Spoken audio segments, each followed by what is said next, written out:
Gugur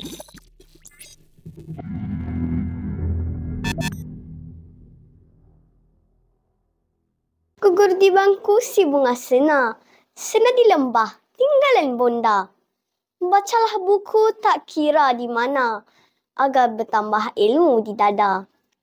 Assalamualaikum, salam sejahtera dan salam Malaysia Madani. Fantasi atau realiti, dua konsep yang sering berinteraksi dalam kehidupan kita. Kedua-duanya membawa makna dan pengalaman yang berbeza. Namun, mereka saling melengkapi dalam membentuk pandangan kita terhadap dunia. Hari ini, kita berpeluang untuk mendalami sebuah karya yang tidak hanya menarik tetapi penuh dengan makna yang mendalam. Amaro merupakan sebuah karya fiksyen yang digarap dengan berbagai emosi, pemikiran dan pengalaman. Sebelum kita menelusuri novel ini dengan lebih mendalam, izinkan saya memperkenalkan diri.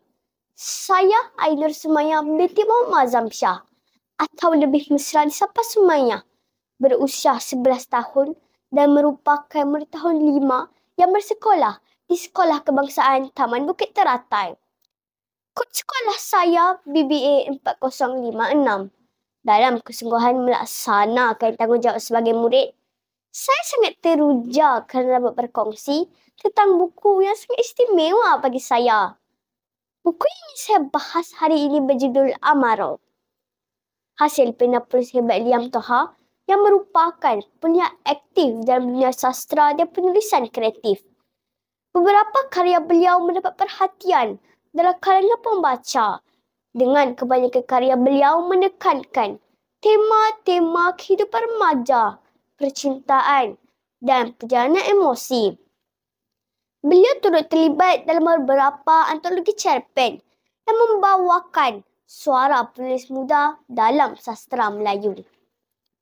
Buku yang syarat dengan emosi ini diterbitkan oleh Pustaka Amal Sendirian Berhad yang bertempat di Kota Baru, Kelantan. Cetakan pertamanya pada tahun 2022.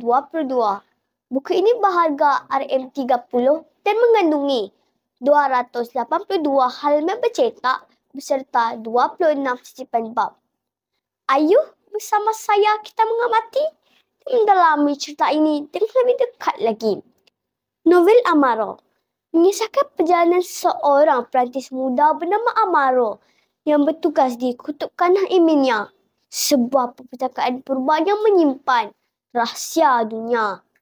Namun, segala-galanya berubah apabila dia secara tidak sengaja kehilangan sebuah kitab misteri yang amat berbahaya.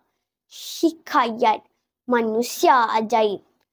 Kitab ini mengandungi kuasa luar biasa yang mampu mengubah nasib seluruh dunia.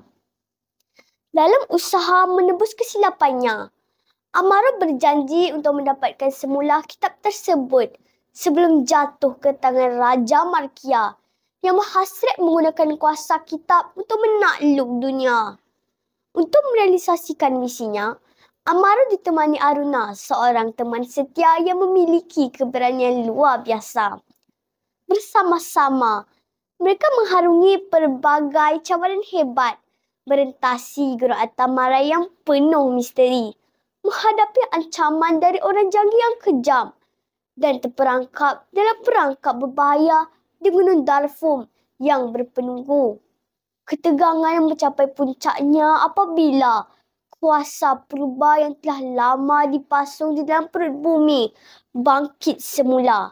Ini mencetuskan satu pertempuran besar yang menentukan bukan sahaja nasib mereka, tetapi juga masa depan seluruh dunia.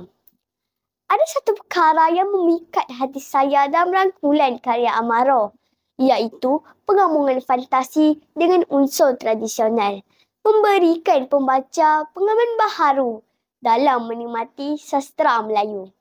Persis menonton filem Lord of the Rings, karya Amaro membawa pembaca ke dunia yang penuh dengan tempat-tempat misteri.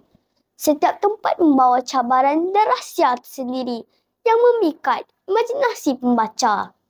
Cerita ini membawa banyak nilai kehidupan yang mendalam, yakni mengajarkan kita keberanian untuk menghadapi kesilapan seperti Amaro yang berusaha untuk memperbaiki kesilapannya.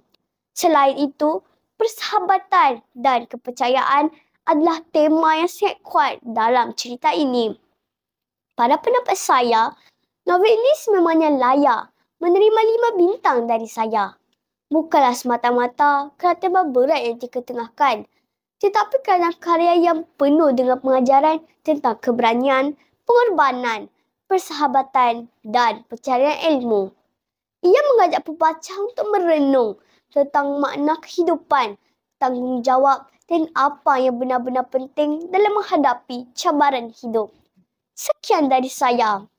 Ainur Sumayah binti Muhammad Muazzam Shah. Terima kasih.